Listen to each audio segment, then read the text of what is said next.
अस्सलाम वालेकुम जी, बिस्मिल्लाहिर्रहमानिर्रहीम, इय्याक नअबुदु व इय्याक नस्तईन। अल्लाह तेरी इबादत करते हैं और सिर्फ तुझी से मदद मांगते हैं। Welcome everyone. आज थोड़ी सी जो डिफरेंट पॉडकास्ट है और थोड़ी सी यूनिक है मेरे तर्ज से। पॉलिटिकल आदमी हूँ, थोड़ी ज़्यादा पॉलिटिकल बातें करता हूँ, लेकिन आज की बात थोड़ी सी डिफरेंट करूँगा। आज मैं आपको वो वाक़या सुनाने लगा हूँ जिसने मेरी ज़िंदगी को काफ़ी हद तक तब्दील किया, और यकीनन मजाक के अलावा बहुत अच्छी तरीके से तब्दील किया। ये वो एक छोटी सी बात थी जो मौलाना तारिक जमील ने मुझे सिखाई, जो कि रसूल अल्लाह की सेइंग थी, और उससे मेरी ज़िंदगी में बहुत तब्दीली आई। लेकिन आपको थोड़ा सा बैकग्राउंड बताते हैं। कोविड-19 के आने से 2 महीने पहले अक्टूबर में मौलाना तारिक जमील मेरी सालगिरह के दिन अल्लाह की तरफ से मुझे तोहफा मिला। पहला साल था मेरा ऑस्ट्रेलिया में, पहले 6-7 महीने थे, दुखी था, उदास था, तंग था, सब एडजस्ट नहीं कर पा रहा था। उसमें क्या होता है कि मेरे जो लोग मुझे जानते हैं उनको पता है कि मौलाना तारिक जमील से मेरी कितनी मोहब्बत है। तो ऐसा होता है कि जी खबर आती है एक दिन मेरे मोबाइल फोन पे कि जी Maulana Tariq Jameel is coming to Australia and he is coming to Melbourne on 12th of October, जिस दिन मेरी सालगिरह।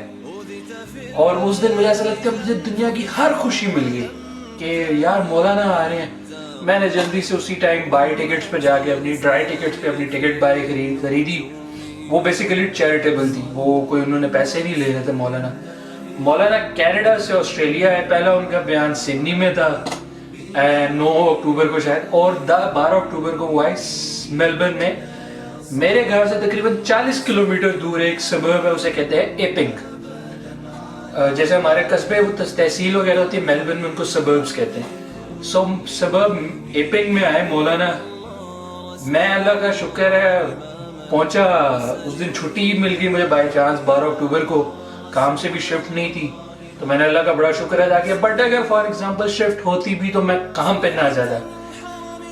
मैं गया जी एपिंग। अब मैं करीब 1 घंटे पहले मौलाना के अराइवल से पहले ही पहुंच गया। तो वहां पे जाके बैठ गए, जरा पैदल चलना पड़ा काफी ज्यादा। वो अल तकवा, सॉरी मुझे कॉलेज का नाम भूल गया, लेकिन इस्लामिक कॉलेज है, उधर उनका बयान था। तो मौलाना के आने से तकरीबन पौने घंटा पहले मैं वहां पे पहुंच गया। अच्छा, अब मैं खड़ा हूँ तो मैं देख रहा हूँ वो जो गोल्फ वाली वैन नहीं होती, वो जो कैरी करती है, जो व्हीकल होती है, उसमें मौलाना बैठ के आ रहे हैं। और मैंने उनको ऐसे वेव किया एंड ही आंसर्ड। तो मेरी सालगिरह तो उधर ही बन गई। मैंने अल्लाह का जितना शुक्र अदा किया, I can not tell you, I can not express my feeling by that moment. फिर वो सारा बयान वगैरह शुरू हुआ। मौलाना का बयान चला वो 1 घंटा 29 मिनट। तकरीबन 48th मिनट में मौलाना ने मेरी जिंदगी को आसान करने के लिए एक बेहतरीन रसूल अल्लाह की सेइंग बताई। उसमें वैसे उन्होंने तो औरतों की हकूक के मुतालिक बताया, बच्चों की तरबियत के मुतालिक बताया, कम पैसे की तरफ दौड़ने के मुतालिक बताया। ये सारी चीज़ें कितनी वैल्यूएबल थी। चंद रोज़ा जिंदगी है। मेरे नबी की 2 सुन्नतें ले लो। एक ज़बान पे काबू, ये इस ज़बान पे काबू पा लो, इस ज़बान पे काबू पा लो, इस ज़बान पे काबू पा लो, तो आपके घरों के 90% मसाइल ख़त्म हो जाएंगे। लेकिन जो उन्होंने एक लाइन में बात की, पहले तो मैं आपको वो सुनवाता हूँ, आप वो सुने और फिर मैं आपके पास आता हूँ। जाएगा, हार मान जाया करो, झुक जाओ, झुक जाने। मेरे नबी ने फरमाया, जो झुक गया और माफ कर गया, मैं गारंटर हूं अगर उसकी इज्जत कम हो तो मुझसे आके ले ले। जो माफ करेगा अल्लाह उसकी इज्जत बढ़ा देगा।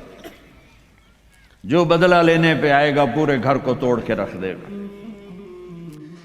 जी, तो सुना आपने, रसूल अल्लाह सल्लल्लाहु अलैहि वसल्लम ने फरमाया कि अगर तुम झुक जाओ, माफ कर दो, तो अगर तुम्हें यह लगता है कि तुम्हारी इज्जत में कमी आ जाएगी, तो मैं गारंटर हूं कि क़यामत के दिन मेरे से आके वो इज्जत ले लेना।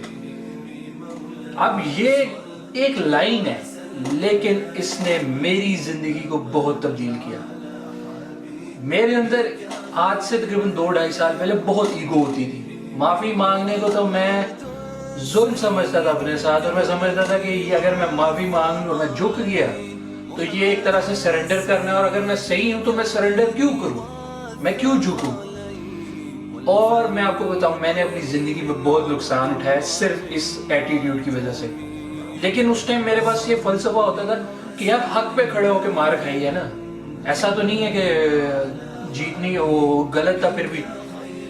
لیکن آپ یقین کریں, جب میں نے اس چیز کو اپنے اوپر اپلائی کیا کہ اپنے اندر فلیکسیبلٹی لے آیا کہ یار کچھ نہیں ہوتا, خاموش ہو جاتا, خاص کر اپنے پروفیشنل جو میری ورکنگ تھی, خاص کر اس میں آپ یقین کریں میری زندگی میں امن آ گیا. اتنا امن آیا کہ میرے جو بگڑے ریلیشن شپس تھے, یعنی کہ میری کسی کے ساتھ دوستی, میرے گنے چنے دوست ہیں, بالکل گنے چنے, جو مجھے جانتے ہیں ان کو پتہ ہے بہت سے کم سے دوست ہیں میرے, اور ان کے ساتھ بھی میرا آن اینڈ آف چلتا رہتا تھا, کیونکہ میرے اندر کی ایروگینس تھی. ہر ایک کی اپنی اپنی ایگو ہوتی ہے, میری ایگو تھوڑی زیادہ تھی. لیکن جب سے میں نے اس چیز کو اپنے اوپر اپلائی کیا, خدا کی قسم میری زندگی میں سے میرے دوستوں کے ساتھ, میرے پروفیشنل معاملات میں لڑائی ختم ہو گئی. اپنے پیرنٹس کے ساتھ میں آرگومنٹیٹو بہت ہوں, پولیٹیکل آدمی ہونے کی وجہ سے, ڈیبیٹ کرنے کی وجہ سے میرے اندر عادت بری پڑ گئی تھی. پیرنٹس کے ساتھ بھی بہت آرگیومنٹ. آج بھی شاید میں کہیں نہ کہیں اس چیز سے بھٹک جاتا ہوں when it comes to my parents, کیونکہ وہ ہمارے اپنے ہوتے ہیں, ہم ان کے ساتھ کھل کے بات کر سکتے ہیں, بالکل سمجھتے ہیں وہ ہمیں. لیکن ابھی میں کوشش کرتا ہوں بہت جگہ پہ میں خاموش ہو جاؤں, اور خدا کی قسم جو ایک سافٹ ٹچ میں اپنے پیرنٹس کے لیے سمجھتا تھا, میں مس کرتا تھا کہ وہ میرے پیرنٹس کے دل میں میرے لیے نہیں ہے. No I see that touch. I don't know کہ ویدر انہوں نے میری اسٹریٹ کو دیکھا بھی ہے یا سمجھا بھی ہے, کہ انہوں نے میرے اندر یہ چینج دیکھی بھی ہے کہ نہیں, لیکن اس کے پرکس مجھے ملنا شروع ہو گئے انڈائریکٹلی. اس لیے آج کی اس پوڈ کاسٹ پہ آپ سے بات کرنے کا مطلب ہے, کیونکہ میں کبھی بھی آپ کو وہ مشورہ نہیں دوں گا جس سے میں خود نہیں گزر سکتا, اور اگر میں کبھی وہ مشورہ دوں گا تو میں آپ کو سمجھا دوں گا کہ میرے ٹائپ کا آدمی اس مشورے کو اڈاپٹ نہ کرے. لیکن یہ وہ چیز ہے جو اپلیکیبل ہے کہ آپ اگر صحیح بھی ہیں, حق پہ بھی ہیں, لیکن اگر آپ اس بات کو چھوڑ دیتے ہیں صرف اس لیے کہ آپ کی ایگو سیٹسفائی ہو جاتی ہے اس لیے میں اس بات کو چھوڑ دوں گا, تو خدا کی قسم رسول اللہ کی یہ بات غلط نہیں ہو سکتی. ان کی کوئی بھی بات غلط نہیں ہو سکتی, لیکن یہ ان چند باتوں میں سے تھی جو ہم ایزیلی اپلائی کر سکتے تھے اور دیکھ سکتے تھے. یقین کریں میرے اپنے پروفیشنل معاملات میں بھی بڑے مسئلے رہے ہیں, ایگو کی وجہ سے, تنگی کی وجہ سے. کوئی مجھے کوئی ڈانٹ دیتا تھا میں ناراض ہو جاتا تھا.